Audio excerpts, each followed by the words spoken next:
Recogí el abrigo de mi yerno en la tintorería de Guadalajara.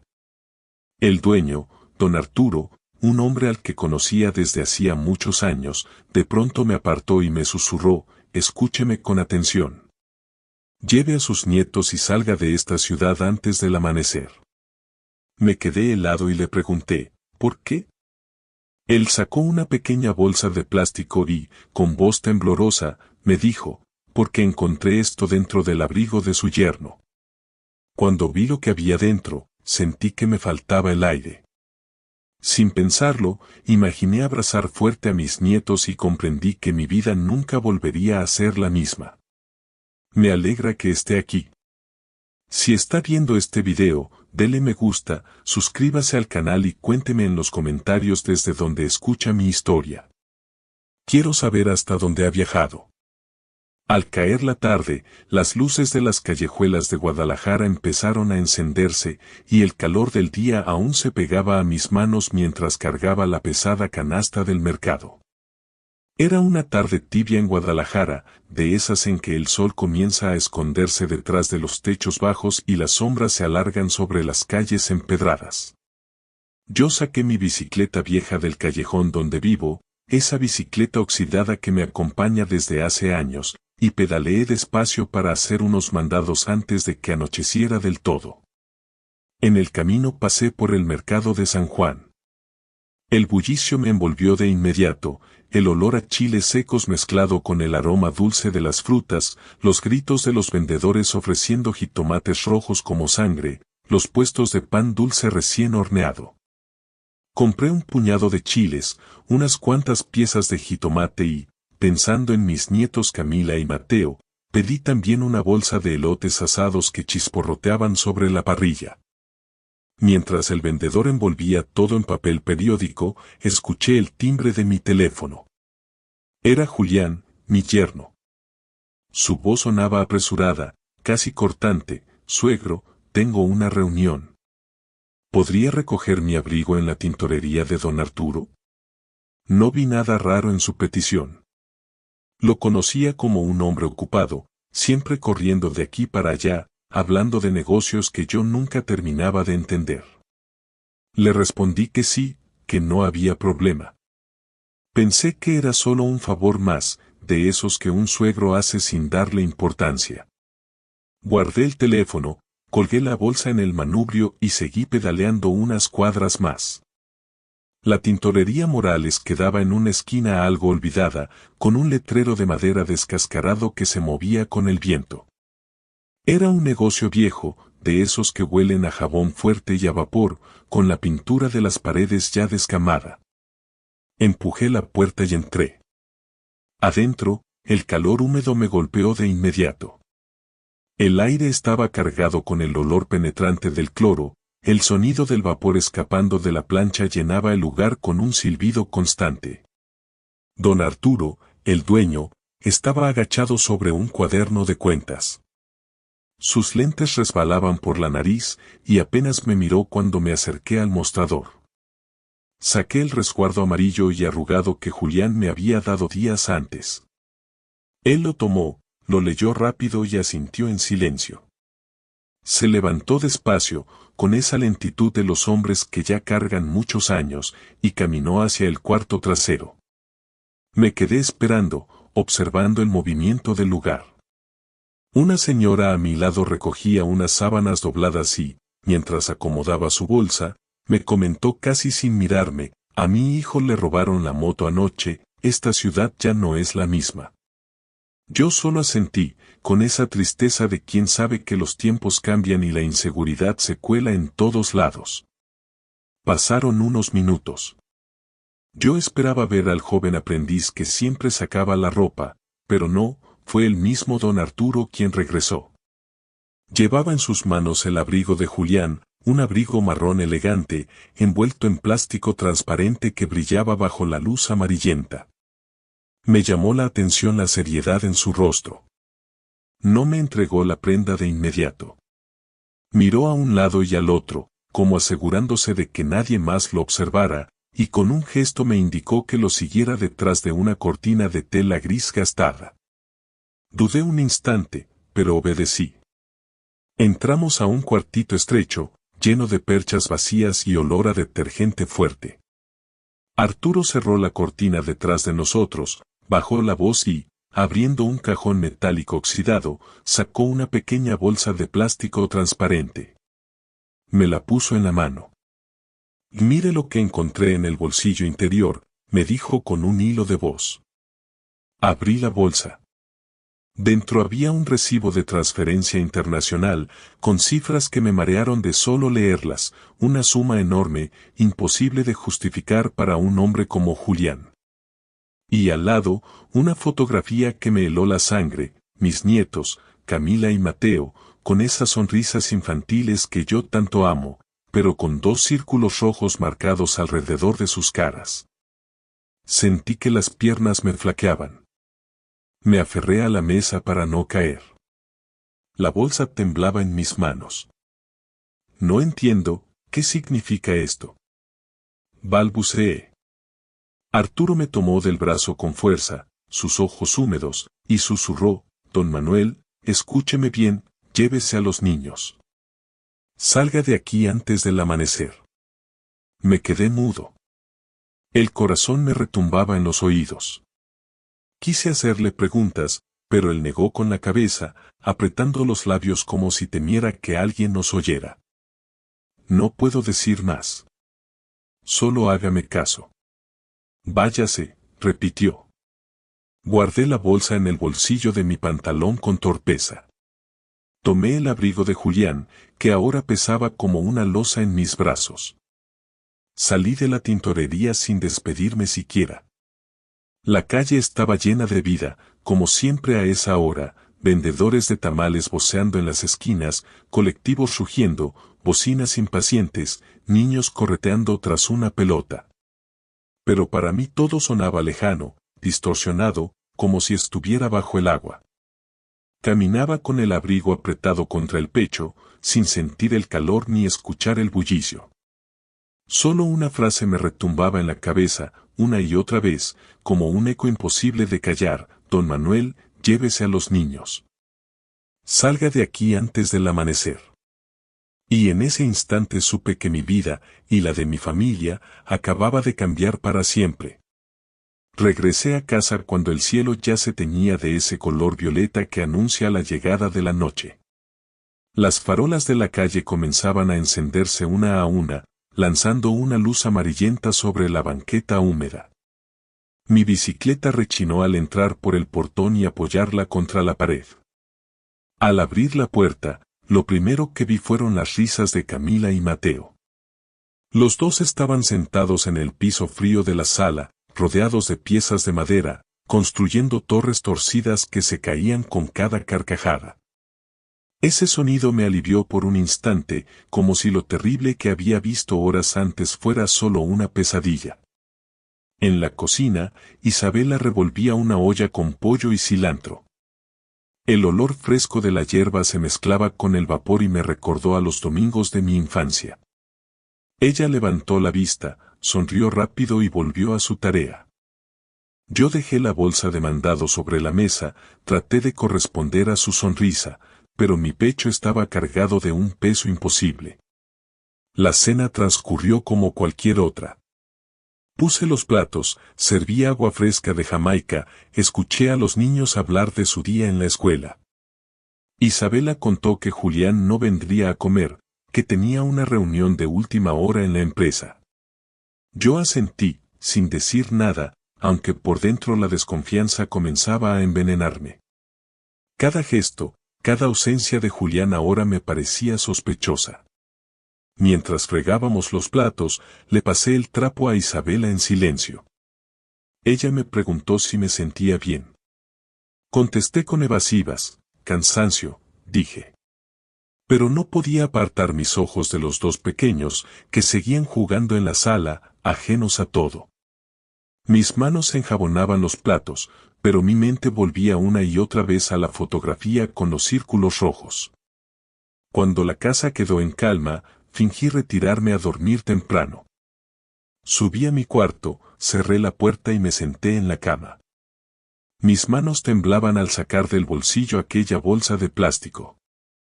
Saqué el recibo de la transferencia, la fotografía, y además encontré un papel doblado en 4. Lo abrí con cuidado, una serie de números escritos a mano, como un código o una clave bancaria. El silencio del cuarto era interrumpido solo por el zumbido de un mosquito y los ladridos lejanos de los perros del barrio. Sentí el corazón golpear en mis sienes. Guardé todo otra vez y giré la llave en la cerradura de la puerta. Después tomé el teléfono y marqué a alguien que no había llamado en mucho tiempo, doña Rosa. Rosa había sido enfermera, amiga de mi difunta esposa. Cuando mi mujer agonizaba, fue ella quien estuvo a mi lado, sosteniendo su mano y dándome fuerzas. Su voz ronca respondió al segundo tono, ¿bueno? Soy yo, Manuel, dije, apenas conteniendo el temblor. Necesito un favor. Le expliqué poco, solo lo necesario. Pregunté si conocía a alguien de confianza que pudiera llevarnos discretamente de la ciudad. Ella guardó silencio un momento y luego dijo, mi hermano Miguel. Él conduce un taxi, es hombre de palabra. Si decides salir, él te puede ayudar. Tragué saliva. Podría necesitarlo esta misma noche. Entonces avísame. Yo lo mando. No tardes, Manuel. Colgué y me quedé inmóvil un rato, con el aparato aún en la mano. Bajé a la sala. Encontré a Camila dormida en el sofá, con la boca entreabierta, abrazando su muñeca de trapo. Mateo, más pequeño, se había recostado en sus piernas, roncando suave. La televisión estaba encendida con el volumen bajo, mostrando un noticiero que nadie veía. Me acerqué despacio, los levanté uno por uno, con cuidado de no despertarlos. Los llevé a su cuarto, los acosté juntos y les acomodé las cobijas. Pasé la mano por sus cabellos húmedos de sudor infantil. En ese momento me invadió una ternura que me dolía. Pensé que esa podría ser la última vez que los veía dormir tranquilos en esa casa. Regresé a mi cuarto y comencé a preparar una mochila. Puse dentro un par de mudas de ropa para mí, los pasaportes, algo de dinero que guardaba en una lata y un paquete de galletas que siempre les gustaba a los niños. No sabía cuánto tiempo estaríamos fuera, ni a dónde iríamos, pero lo esencial tenía que ir conmigo. El reloj de pared dio 11 campanadas. Bajé de nuevo a la sala y me quedé de pie, mirando las fotografías colgadas. Allí estaba la imagen de mi esposa, tomada en una feria muchos años atrás, con flores en el cabello. Otra mostraba a Isabela cuando era niña, vestida de ángel en la escuela. Y una más, reciente, con todos reunidos un día de muertos, frente al altar familiar. Esos recuerdos parecían mirarme, reclamándome una decisión. Afuera, la calle tenía el sonido típico de los barrios de Guadalajara a esa hora, una moto acelerando, música ranchera que escapaba de una cantina cercana, perros ladrando de forma intermitente. Encendí la cafetera y me serví una taza de café negro. Me senté a esperar, como si cada sorbo marcara un paso más hacia lo inevitable. El tiempo pasó lento. Mis ojos se fijaban en la ventana, en la sombra de los postes, en cualquier señal. Y entonces, casi a la 1 de la madrugada, mi celular vibró. Era un mensaje de Rosa, el coche está en la esquina. Miguel espera, sin luces. Sal ya, Manuel. Sentí un escalofrío recorrerme la espalda. Apagué la luz, me acerqué al cuarto de los niños y los desperté con suavidad. Camila abrió los ojos, confundida. Abuelo, ¿a dónde vamos? Preguntó con voz adormilada. Un viaje sorpresa, mi niña, le dije, acariciando su mejilla. Los vestía a medias, apenas con sus suéteres y zapatos. Tomé la mochila, me la colgué al hombro y abrí con cuidado la puerta trasera. No encendí ninguna luz. Al salir, el aire fresco de la madrugada me golpeó el rostro. Cerré el portón metálico con lentitud. En ese instante, los perros del vecino comenzaron a ladrar con furia. Sentí que todo el barrio podía despertarse, que las luces se encenderían y alguien me detendría. Pero nadie salió. Apreté las manos de mis nietos, avancé rápido por la banqueta oscura. Y allí, en la esquina, vi las luces apagadas de un taxi verde viejo. Miguel estaba al volante, la silueta apenas visible. Se inclinó hacia la ventana y levantó la mano en señal de saludo silencioso. El motor seguía encendido, como un corazón agitado, esperando. Y yo, con mis dos pequeños a los lados, supe que ya no había vuelta atrás. Subí a Mateo en brazos y con la otra mano tomé a Camila para ayudarla a entrar en aquel taxi verde musgo, viejo y cansado como su chofer. El asiento trasero olía a gasolina mezclada con cuero húmedo, un olor agrio que se pegaba a la ropa. La puerta chirrió cuando la cerré, como si protestara por cargar con nosotros. Miguel, el hermano de Rosa, apenas levantó la visera de su gorra para mirarme. Tendría poco más de 40 años, rostro curtido por las noches al volante. Me saludó con un leve movimiento de cabeza, encendió el motor y arrancó sin hacer preguntas. Agradecí ese silencio, porque yo mismo no tenía respuestas claras. El taxi se deslizó por las calles de Guadalajara, iluminadas por letreros de neón que parpadeaban sobre bares y taquerías aún abiertas. La música banda retumbaba desde algún local y, en una esquina, un par de hombres tambaleantes se empujaban entre risas y gritos. Yo abracé a Camila y acomodé a Mateo en mi regazo, temiendo que algún rostro conocido nos viera y preguntara a dónde íbamos a esas horas. Camila apoyó su mejilla en mi hombro, buscando refugio.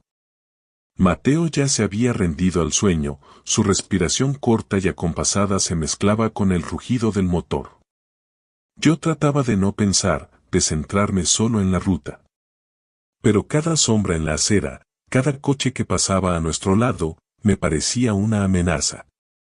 Miguel tomó atajos, metiéndose por callejones estrechos y evitando avenidas principales. Pasamos por zonas oscuras donde apenas brillaban las farolas y mi corazón se encogía con cada frenada brusca.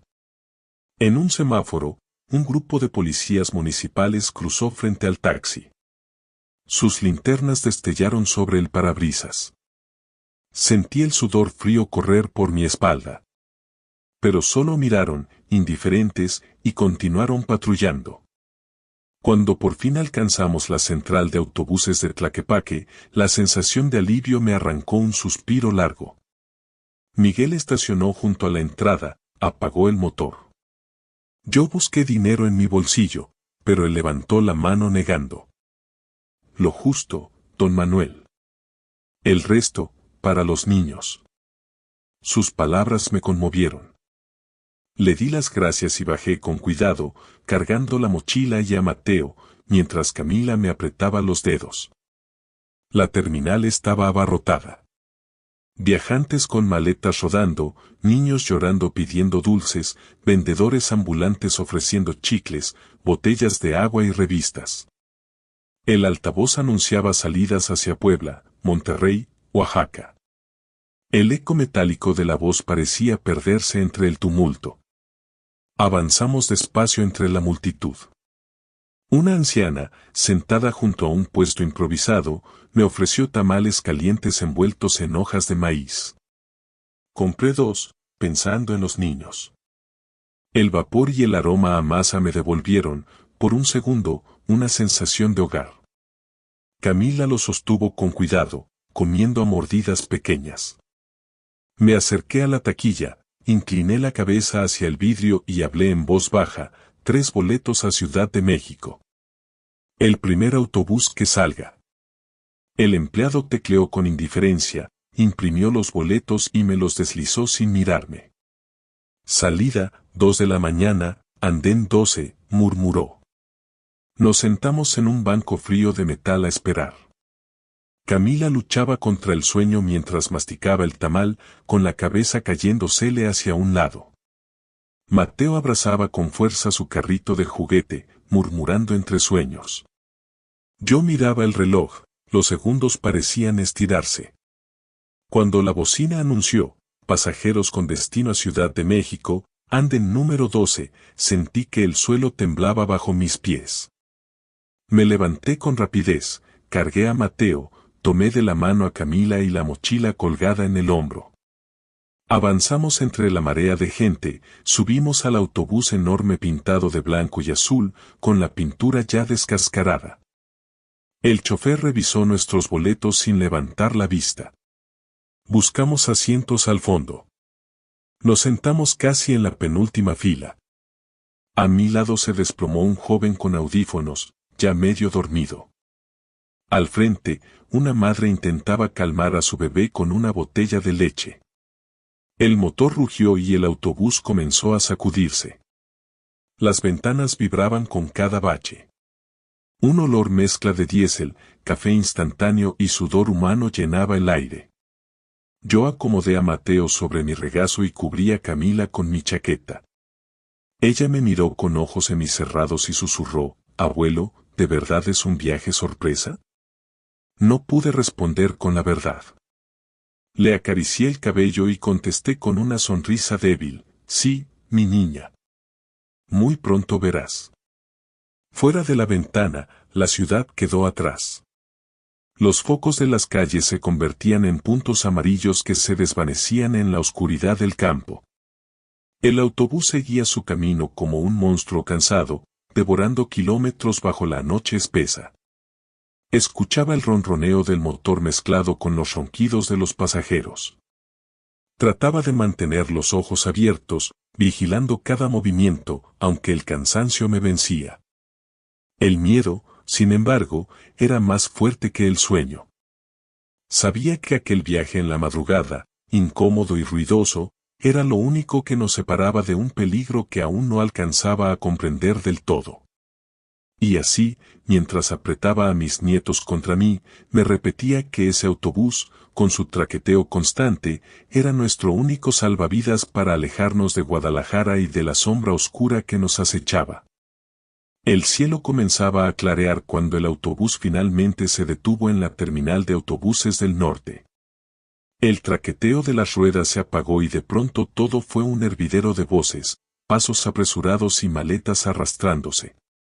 Toqué suavemente el hombro de Camila para despertarla. Abrió los ojos pesados y me miró confundida. En mis brazos, Mateo seguía dormido, con la boca entreabierta y el juguete aún aferrado a su mano. Lo levanté con cuidado, mientras con la otra mano sujetaba la mochila. El pasillo se llenó de gente que empujaba, cargando bultos grandes, hablando fuerte, ansiosa por salir. El altavoz repetía en eco, café caliente, tortas, jugo de naranja. Los vendedores ambulantes golpeaban sus termos metálicos para atraer clientes. Ese bullicio, que para muchos significaba la rutina de un viaje, para mí era una mezcla de desorientación y desamparo. Yo solo pensaba en salir de allí lo más rápido posible, con los niños bien cerca de mí. Cruzamos el vestíbulo de la terminal. Afuera, el aire fresco de la mañana nos recibió con un golpe. La ciudad despertaba. Pedí un taxi de sitio y nos subimos. El chofer era un hombre joven, con música norteña sonando bajito en la radio. No preguntó mucho, le di la dirección de un barrio donde alguna vez había trabajado un compañero mío de juventud. Sabía que ahí, cerca de la iglesia de San Miguel, podía encontrar algo barato para alojarnos. El taxi avanzó por calles anchas llenas de tráfico. A esa hora, los autobuses urbanos ya iban repletos, gente de pie se sujetaba de las barras, niños con mochilas caminaban de la mano de sus madres, vendedores ofrecían tamales al grito de «calientitos», recién hechos. La ciudad era un monstruo despierto, vibrante, y en medio de ese ruido me sentí como un extraño, un fugitivo cargando un secreto demasiado grande. Llegamos a una pensión de fachada vieja, con paredes descascaradas. La dueña, una mujer robusta con mandil floreado, me miró de arriba a abajo. Le pedí una habitación pequeña para mí y mis nietos. Nos llevó a un cuarto en el segundo piso, cama sencilla con sábanas gastadas, paredes manchadas de humedad, una ventana angosta que daba a un callejón estrecho. No era mucho, pero al menos era un techo seguro por esa noche. Dejé a Camila y a Mateo en la cama mientras yo bajaba a comprar algo de desayuno en una tiendita de la esquina. Volví con un par de tortas de jamón, un cartón de leche y jugo. Camila se sentó en la cama y, mirando el cuarto con curiosidad, me preguntó, «Abuelo, ¿vamos a vivir aquí?» Le acaricié el cabello, tratando de sonreír. «Solo unos días, mi niña. Después veremos». Comimos en silencio. Los niños tenían hambre y devoraron rápido. Yo apenas probé un bocado, porque el estómago lo tenía apretado por la preocupación. Al mediodía, decidí que era hora de buscar ayuda. No podía cargar con todo yo solo. Tomé de la mano a mis nietos y caminamos hacia la iglesia de San Miguel. El repicar de las campanas resonaba en las calles, mezclándose con el olor a pan recién horneado que venía de una panadería cercana. En la plaza frente a la iglesia, vendedores ofrecían velas, rosarios y antojitos. Entramos. El interior olía a incienso. El aire fresco contrastaba con el bullicio exterior. Allí encontré al padre Esteban Cruz, un sacerdote al que había conocido años atrás en una misa de difuntos. Su cabello blanco y su mirada firme me inspiraban confianza. Cuando me vio, se sorprendió de encontrarme con los niños. Nos saludamos. Me preguntó qué hacía en la capital. Le pedí hablar en privado. Él nos condujo a una pequeña sala detrás del altar, donde había una mesa de madera, un crucifijo colgado y unos estantes con libros polvorientos. Saqué del abrigo la bolsa de plástico con el recibo y la fotografía. Se la tendí con manos temblorosas. El sacerdote ajustó sus lentes, leyó con calma y frunció el ceño. «Transferencia internacional, millones de dólares», murmuró. «Esto es muy serio, Manuel. Muy serio». Le expliqué lo poco que sabía, la advertencia de don Arturo en la tintorería y la urgencia con que había salido de Guadalajara. Padre Esteban me miró fijo a los ojos. «Usted necesita ayuda legal. Esto no puede enfrentarlo solo. Conozco a una abogada honesta que ha ayudado a la parroquia en casos difíciles contra grupos peligrosos. Se llama Valeria Ortega». Acepté. No tenía otra opción. Por la tarde, siguiendo las indicaciones del padre, tomé un camión hasta una avenida concurrida. Los niños estaban cansados, así que los llevé conmigo de la mano, cruzando entre vendedores y oficinistas que salían del trabajo. Llegamos a un edificio antiguo con escaleras empinadas. Subimos hasta el tercer piso, donde un letrero de bronce decía, «Licenciado Valeria Ortega, abogada». Golpeé la puerta y nos abrió una mujer joven, de cabello recogido, mirada seria y firmeza en la voz. Nos invitó a pasar a su oficina pequeña pero ordenada, paredes con estantes repletos de libros, una imagen de la Virgen de Guadalupe, un escritorio con papeles apilados. Me ofreció asiento. A Camila y Mateo les dio jugo y una caja con lápices de colores. Los niños se pusieron a dibujar en silencio, mientras yo abría la mochila y le mostraba los documentos. Valeria los tomó con cuidado, revisó primero el recibo. Encendió su computadora portátil, tecleó con rapidez. En la pantalla fueron apareciendo datos de empresas. Ella habló sin apartar la vista, Inversiones del Sol, esto es una compañía fantasma. Y aquí aparece un nombre que conozco, Julián Cortés. El nombre retumbó en mi cabeza. Ella explicó que Cortés era conocido por la Policía Internacional por lavado de dinero y tráfico de personas, pero nunca había podido ser enjuiciado por falta de pruebas concretas. Luego tomó la fotografía de mis nietos. La miró con detenimiento, y su expresión se endureció. Esas marcas rojas, suspiró. Señor Manuel, esto no es un simple descuido. En casos de trata, estas señales se usan para marcar objetivos. Sentí un frío recorrer mi cuerpo. Instintivamente abracé a los niños, que seguían ajenos, dibujando casitas y flores de colores. Valeria levantó la vista. Si esto salió del abrigo de su yerno, la situación es más grave de lo que imagina. Necesitamos más pruebas. No podemos ir a la policía solo con un recibo y una foto. Tendrá que averiguar si en su casa quedó algo más. Yo asentí en silencio. Era como cargar una cruz que se hacía cada vez más pesada. Salimos de la oficina al caer la tarde. La ciudad estaba envuelta en ese tono naranja del atardecer. Los niños corrían por la banqueta, riendo, como si el mundo fuera todavía un lugar seguro. Yo, en cambio, sentía que una sombra nos seguía a cada paso. Apreté su mano con fuerza. En ese momento comprendí que el camino apenas empezaba y que lo que viniera después sería aún más difícil. A la mañana siguiente, el sol apenas asomaba por encima de los techos bajos cuando decidí sacar a los niños a caminar.